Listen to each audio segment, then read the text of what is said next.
நம்ம next chapter 8 periodic classifications of எலிமெண்ட்ஸ்ல இருக்க 6th டீடைல் பார்க்கலாம். ஸோ இது ஒரு ஃபைண்ட் த எலமெண்ட் 4 எலிமெண்ட் நம்ம ஃபைண்ட் பண்ணோம் அவங்க வச்சிருக்க க்ளூவை வச்சு.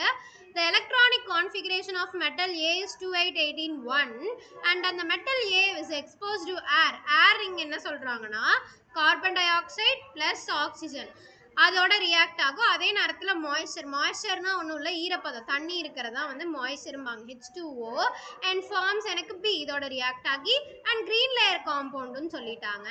அடுத்து அதே ஏ எனக்கு கான்சென்ட்ரேட்டட் H2SO4 அதாவது சல்ஃபர் கான்சென்ட்ரேட்டட் H2SO4 ஆசிடோட இதாகும்போது எனக்கு C அண்ட் Dங்கிற காம்பவுண்ட் கிடைக்குது வித் வாட்டரும் எனக்கு ஒரு ப்ராடக்டாக கிடைக்கும். D வந்து எனக்கு ஒரு கேசியஸ் காம்பவுண்டுன்ட்டாங்க. இந்த க்ளூவை வச்சு நம்ம இங்கே வந்து எழுதுவோமா? இப்போ given metal A ஓட electronic configuration. So metal A ஓட electronic configuration என்ன கொடுத்துட்டாங்க? 2818 1 கொடுத்துட்டாங்களா? ஸோ இது எல்லாத்தையும் நீ ஆட் பண்ணு. 2 + 8 + 18 + 1 10 + 18 + 1 29. ஸோ எனக்கு எலக்ட்ரானிக் கான்ஃபிகரேஷன் உள்ள ஒரே எலமெண்ட் 29ல் எலக்ட்ரானிக் கான்ஃபிகரேஷன் இருக்கிறது யாருன்னு பார்த்தீங்கன்னா காப்பர். ஸோ இதுக்கு தான் 29 எலக்ட்ரானிக் கான்ஃபிகரேஷன் இருக்கு. ஸோ எனக்கு மெட்டல் ஏ என்னன்னு தெரிஞ்சிருச்சு, காப்பர் அப்படின்னு தெரிஞ்சிருச்சா? ஸோ இந்த காப்பர் அடுத்து என்ன ஆகுது? ஏர் CO2 + O2 + H2O ஓட ரியாக்ட் ஆகுது. ஸோ இந்த காப்பர் CO2 + O2 + H2O ஓட ரியாக்ட் ஆகுது. எனக்கு என்ன கிடைக்குது? இந்த ரெண்டுமே எனக்கு என்னது? ஏரு. இது எனக்கு என்னன்னா மாய்ஸ்சர். ஸோ இது எனக்கு என்ன கிடைக்குதுன்னு பார்த்தீங்கன்னா CuCO3 CuOH twice. இதுதான் எனக்கு கிடைக்கும்.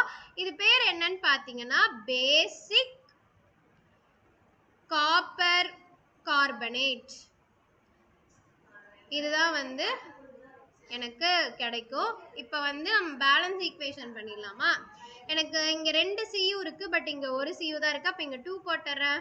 O2 இங்கே 5 இருக்கு, இங்கேயுமே வந்து இது ஒரு 2 3 5 இருக்கு. கார்பன் வந்து எனக்கு 1 தான் இருக்கு, கரெக்டாக போயிட்டா? அடுத்து ஹைட்ரஜன் 2 இருக்கு, இங்கேயும் எனக்கு ஹைட்ரஜன் 2 இருக்கு, ஈக்குவல் ஆயிடுச்சு. ஸோ இதுதான் எனக்கு என்னது? B compound. பி காம்பவுண்ட் எனக்கு என்னது? பேசிக் காப்பர் கார்பனேட். இதுதான் எனக்கு பி. இது சி வந்து என்ன சொல்லிட்டாங்க? என்ன சொல்லியிருக்காங்க?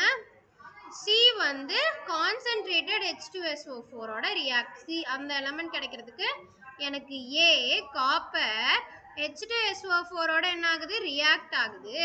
எனக்கு என்ன ஆயிரும் அப்படின்னா இந்த CuSO4 காப்பர் சல்ஃபேட் எனக்கு வந்துடும். SO2 ஒரு கேசியஸ் காம்பவுண்ட் கிடைக்குதுன்ட்டாங்க, சல்ஃபர் டை ஆக்சைடு. அதோட எனக்கு வாட்டர் வருதுன்னு சொல்லிட்டாங்க அவங்களே. இங்கே எனக்கு 2 இங்கே ஒரு காப்பர் 1 தான் இருக்குது, கரெக்டாக போயிடுச்சு. இங்கே ஒரு O2 2 இருக்குது, இங்கே ஒரு 6 O2 இருக்குது, இங்கே 4 O2 இருக்குது, ப்ளஸ் இங்கே ஒரு 7 O2வா? 4 6. ஸோ இங்கே 2 ஹைட்ரஜன் போட்டுடலாமா? அப்போ இங்கே பாருங்க, எனக்கு இங்கே 2 போட்டுட்டேன்னா 4 ஹைட்ரஜன், இங்கேயும் 4 ஹைட்ரஜன், 2 4 8 ஆக்சிஜன். இங்கேயும் எனக்கு வந்து எவ்வளோ? 4 2 8 ஆக்சிஜன். சல்ஃபரும் எனக்கு எவ்வளோ இருக்குது? 2 சல்ஃபர் இருக்குது. அவ்வளோதான். இப்போ இந்த காம்பவுண்ட் எல்லாம் என்னன்னு பார்த்தீங்கன்னா இது என்னது? Copper sulphate.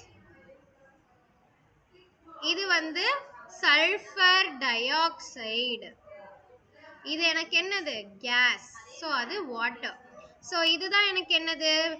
C compound. இது எனக்கு என்னது? D compound. ஸோ இப்போ நம்ம ஏன் என்ன கண்டுபிடிச்சோம்? எலக்ட்ரானிக் கான்ஃபிகரேஷன் 29 இருக்கங்காட்டி அதை நம்ம காப்பர்னு கண்டுபிடிச்சோமா?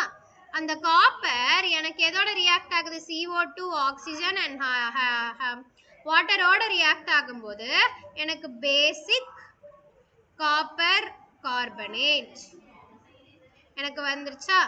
அடுத்து சிங்கிற காம்பவுண்ட். இது என்ன சொல்லிட்டாங்க? கிரீன் லேயர் காம்பவுண்ட் அப்படின்ட்டாங்க, கரெக்டா? அடுத்து சிங்கிறது வந்து எனக்கு என்னது? Copper sulphate. Copper sulphate.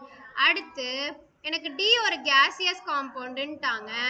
எனக்கு என்னது சல்ஃபர் டை ஆக்சைடு கிடைச்சதா? ஸோ இந்த ரியாக்ஷன் எல்லாம் இது கூட ரியாக்ட் ஆனால் எனக்கு இதுதான் கிடைக்குங்கிற ரியாக்ஷன்ஸ் இதெல்லாமே. ஸோ நம்ம அதை வந்து பார்த்து எழுதணும். ஓகேவா? காப்பரோட ஃபார்முலா Cu, பேசிக் காப்பரோடது என்னது CuCO3 dot CuOH twice. Copper sulphate வந்து CuSO4.